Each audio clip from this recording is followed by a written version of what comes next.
मणिपुर में जो घटना हुई इसको लेकर के आज महिला सभा का जो प्रदर्शन रहा है और पूरे देश में कानून व्यवस्था को लेकर के क्या प्रतिक्रिया है आपकी? दीपक जी, सबसे पहले तो सिर्फ जिला खीरी में ही नहीं, पूरे प्रदेश में महिला सभा का, समाजवादी महिला सभा का प्रदर्शन हो रहा है इस बात को लेके, और कई दिनों से हो रहा है जब से वीडियो बाहर आया है, और अन्य पार्टियां भी इसको कर रही हैं। पर इसमें सबसे बड़ी बात जो पूछने वाली है, ये मैं भारत की आवाम से पूछना चाहती हूँ, क्या हम सबकी कलेक्टिव कॉन्शियंस मर गई है, चेतना मर गई है?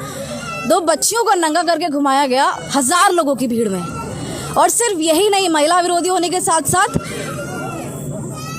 मध्य प्रदेश में एक ट्राइबल आदमी था, उसके चेहरे पे पेशाब कर दी जाती है, और ये लोग अपने आप को हिंदूवादी सरकार बताते हैं। तो क्या ये जो बच्चा था जिसके चेहरे पे पेशाब की गई और उसके बाद एक और घटना हुई जिसके कान में पेशाब की गई, तो ये लोग हिंदू नहीं है?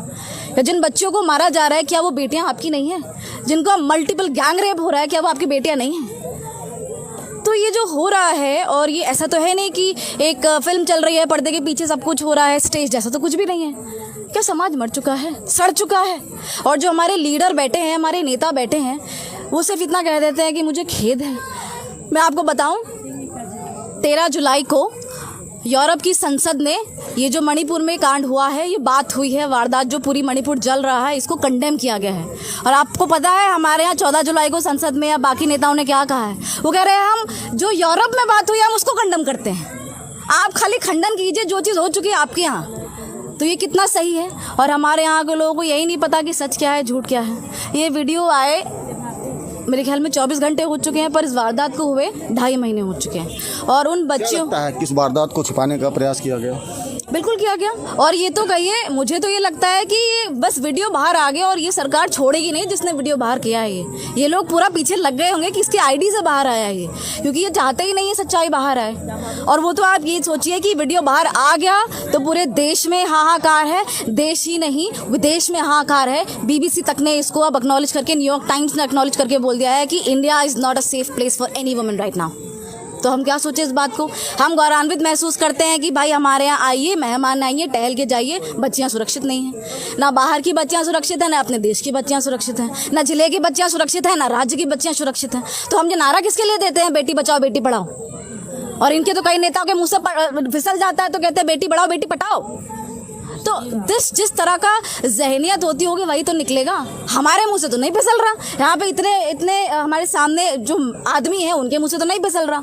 ये तो जहनियत की और शख्सियत की बात है। देखिए, आदमी का किरदार उसके दिमाग से और एक्शन से पता लगता है। और जो एक्शन इस समय मणिपुर में चल रहे हैं, पूरा मणिपुर जल रहा है, और वहाँ पे लड़ाई जो हो रही है वो सिर्फ एक ट्राइबल ग्रुप में और एक जो पहाड़ी के बीच पहाड़ी पे रहते हैं और जो एक मध्य में रह रहे हैं उनका नहीं है, ये बहुत सारे लोगों का है। वहाँ पे तो सरकार के साथ पूरा एक एग्रीमेंट साइन हुआ था कि बंदूकें नहीं दी जाएंगी, कोई भी ग्रुप बंदूकें नहीं उठाएगा। फिर भी वहाँ का जो एक्सट्रीम ग्रुप है उसको बंदूकें मिल जाती हैं। 50,000 बंदूकें और 5 लाख कारतूस गायब हो जाता है। कैसे हो रहा है किसी को नहीं पता, कोई पूछेगा भी नहीं। तो असलियत तो ये है कि ये जो हिंदुत्व के नाम पे हिंदू मुसलमान टारगेट किया जा रहा है ना, मुसलमान दुश्मन नहीं है हम लोगों का, ये तो हमारा छोटा हिंदू दुश्मन बना रहे हैं। ये तो अन्य लोग जो है वहाँ के, आपको पता है कितने चर्च जला दिए गए हैं। और आपको पता है यूरोप ने क्यों संज्ञान लिया है? क्योंकि वहाँ से मैसेज गया है कैथोलिक्स को कि हमारे यहाँ पे गिरजाघरों को जलाया जा रहा है। तब कैथोलिक वहाँ पे उनके पार्लियामेंट ने संज्ञान लिया है, क्योंकि US में और यूरोप में तो ज़्यादा संख्या ईसाइयों की है। तब उन्होंने बोला है। और हमारे प्रधानमंत्री जी तब क्या कर रहे थे? वो भाई फ्रांस में थे, उनको वहाँ का सबसे श्रेष्ठ पुरस्कार मिल रहा था। तो मुझे लगता है देश की अंतरात्मा मर चुकी है और देश को अब जलील होना पड़ेगा, और वो हो रहा है। और जब तक हम नहीं देखेंगे ना ये चीज़ें, तब तक हम रोएंगे नहीं। और जब तक हम रोएंगे नहीं, एक एक इंसान को ये नहीं पता लगेगा कि जिस देश में बच्चियों को, महिलाओं को देवी माना गया है, 7 दिन हम पूछते हैं, 9 दिन हम पूछते हैं, और उसके बाद 9 दिन ख़त्म होते ही हम उनको सोचते हैं कि कुछ भी कर डालो ठीक है। वॉर क्राइम जो होते हैं, जो वायलेंस होता है, उसमें सबसे बड़ा शिकार महिलाओं का शरीर को माना गया है। ये जो फेमिनिज्म कहता है, जब हम पढ़ते हैं जेंडर स्टडीज़, उसमें ये कहा गया है कोई भी वॉर होता है या वायलेंस होता है, women are the first to be victimized and their bodies are the first to be terrorized। आदमियों के शरीर को कुछ नहीं करते हैं, हम चाहते नहीं कि उनको करें, पर महिलाओं को क्यों? किसी भी समाज की इज्जत हमेशा महिला के शरीर से जोड़ दी जाती है क्या? पता लगा कुकियों ने कुछ किया तो मैथियों की बच्चों को अगवा कर लिया और उनका रेप कर दिया, मैथियों ने कुछ किया तो कुकियों ने उनकी बच्चों को कर लिया। यहाँ पे हिंदू कुछ करेंगे तो मुसलमान कर लेंगे। ये बनाया जाता है, कोई नहीं चाहता है, कोई समाज कोई धर्म नहीं चाहता है कि बच्चों को जिल्लत होना पड़े या बेइज्जत होना पड़े, पर ये जहनियत है और इस बात को बढ़ावा दिया जा रहा है। और मुझे डर है दीपक जी इस बात का, आगे ऐसे बहुत से इंसिडेंट्स होने वाले हैं और खुदा ना खास्ता, क्योंकि हमने पार्टीशन का भी स्थिति देखी है।